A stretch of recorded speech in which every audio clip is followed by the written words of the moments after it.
And then right here in this bed, this is the one I was most excited to show you all. We've got 8 different varieties of perennial onions. They're all quite different.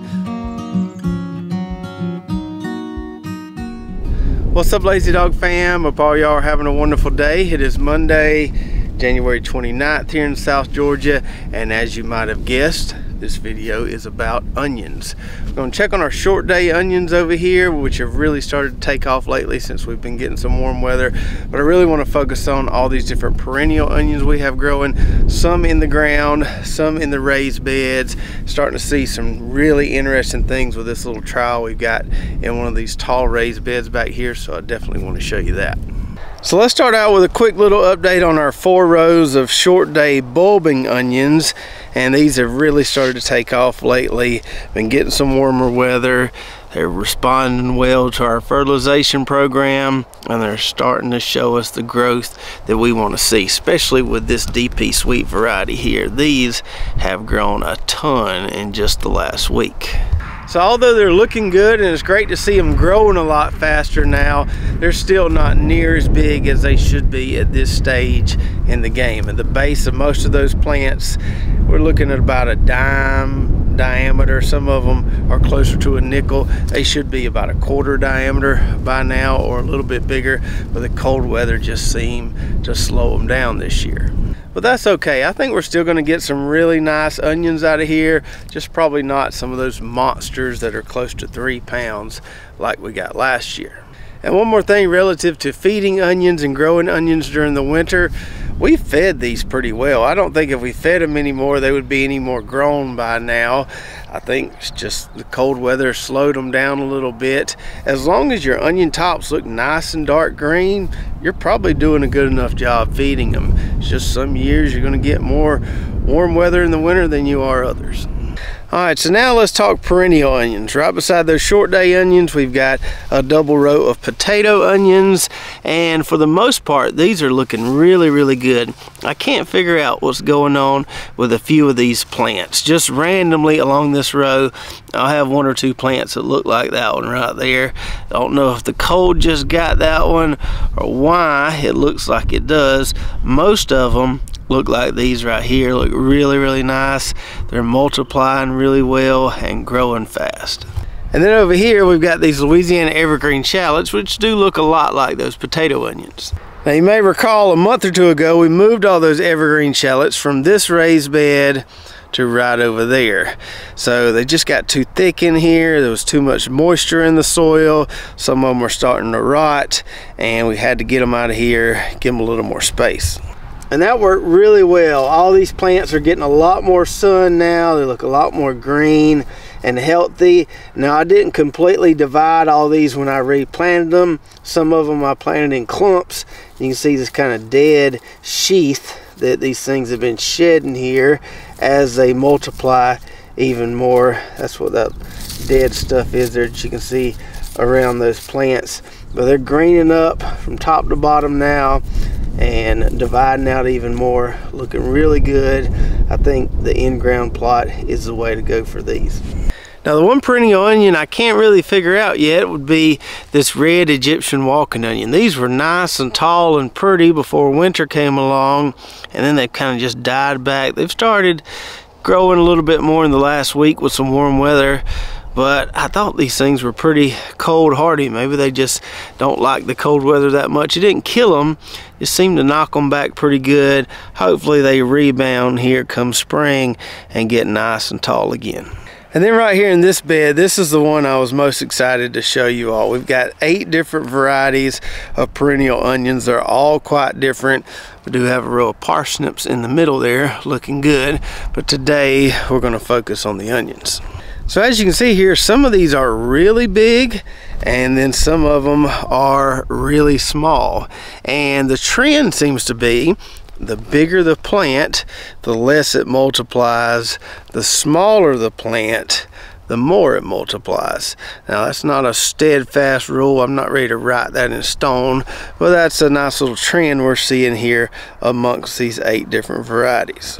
So the ones that have really been impressive so far, just growth-wise, have been these Welsh bunching onions. We've got a white Welsh bunching onion here, and then we've got a red Welsh bunching onion here. And the growth on these has just been crazy. We compare these to our short day onions over there that I showed you earlier. These weren't very big when we transplanted them in here. They were about the same size as a normal bulbing onion transplant. But the growth has just been out of this world on these things. Because they're big, like I told you earlier, they're not really dividing a whole lot. We can see that plant right there is multiplied into two.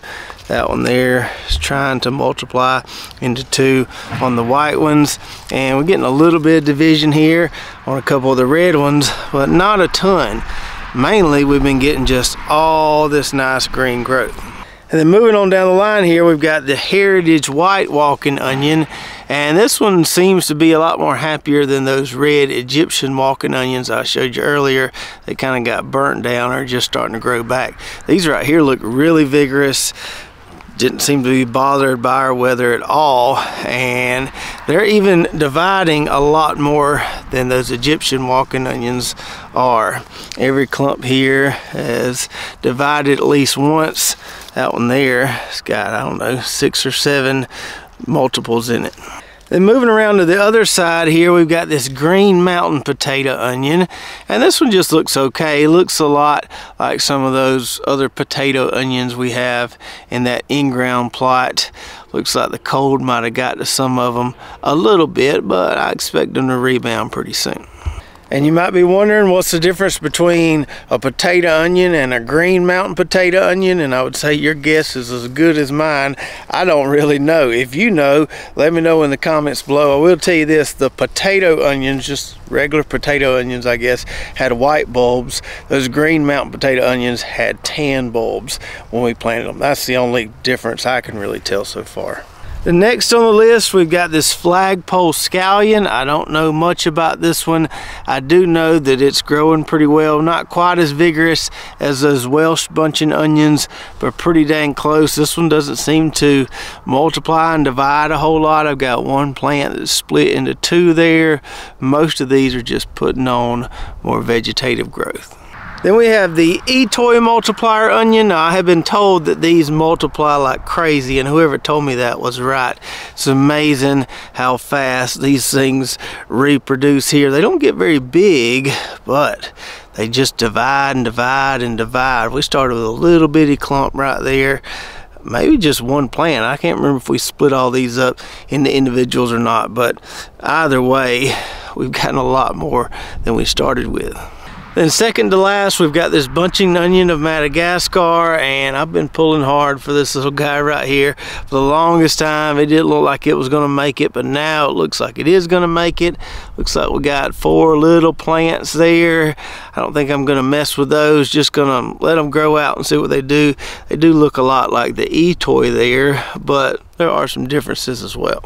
And then lastly, we've got this Syboe perennial bunching onion. I believe this is a Scottish variety. This one reminds me a lot of those potato onions.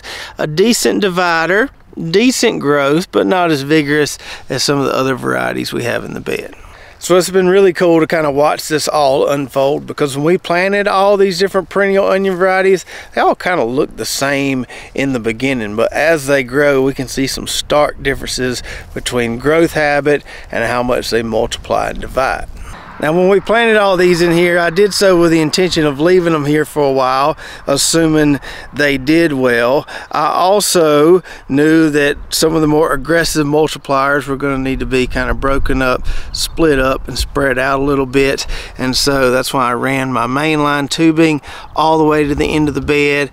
And what I think I'm going to do is put me another drip line in about right there. Same thing on the other side of the bed, and divide up some of these more aggressively multiplying varieties.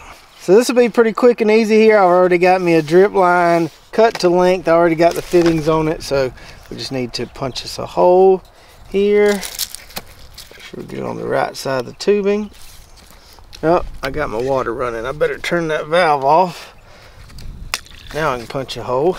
A little bit of water running out. That's okay.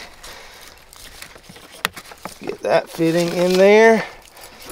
I'll get this tape held down with a few staples, and then we'll do the same thing on the other side of the bed. And just as a side note, before we split up some of these onion bunches, these plant labels right here, we call them field stakes. Been using these in my fig orchard for several years. Really like them. They're durable, they hold ink well. We have these on our website now, in addition to some smaller colorful labels as well, so be sure to go check those out. All right, so I'm going to start with these Etoy onions here, since they're the ones that have multiplied the most. I'll pull up this clump here. I don't know if I'll trim those roots or not. I think I'll just kind of tease these apart.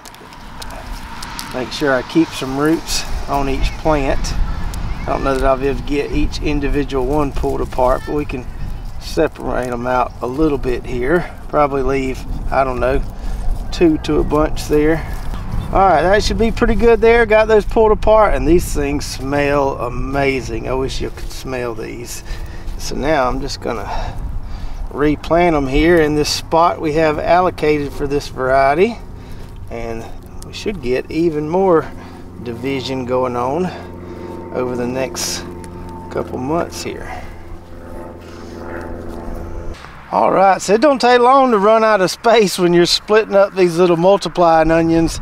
That's about all the space I can give those right there and still keep all my varieties separated. Next time we divide these, they're probably going to have to go into an in-ground garden plot, but I think they're good for now. And I think the other one I'll go ahead and divide is this Heritage White Walking Onion. Spread it out a little bit, especially this one big clump right here.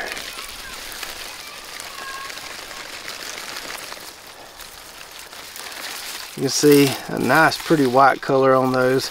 We got 1, 2, 3, 4, 5, 6, 7, 8, maybe 10 if we got real particular with it. So we can split these up here. These look a lot like those Louisiana Evergreen Shallots to me, but they're a walking onion. We should see these eventually produce some little bulbils on top of the plants. And that's about as much as we can spread those out right there and still leave some room for our parsnips to grow.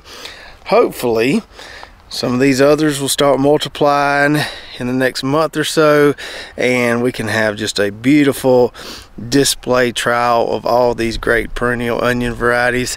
I do need to fill this gap right here. Need to get me some more Florida Finley onions. For some reason, the first ones I had just didn't make it. That's why we got a blank spot right there, but it's definitely a variety I want to have in my collection.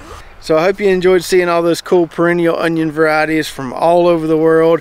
And if you know about or have any other perennial onion varieties distinct from the ones we already have here, definitely let me know in the comments below. So we'll be sure to keep you updated on all these varieties as they grow and multiply into spring. Don't forget to go check out our website, lazydogfarm.com, where you can find those field stakes and those garden labels I was telling you about.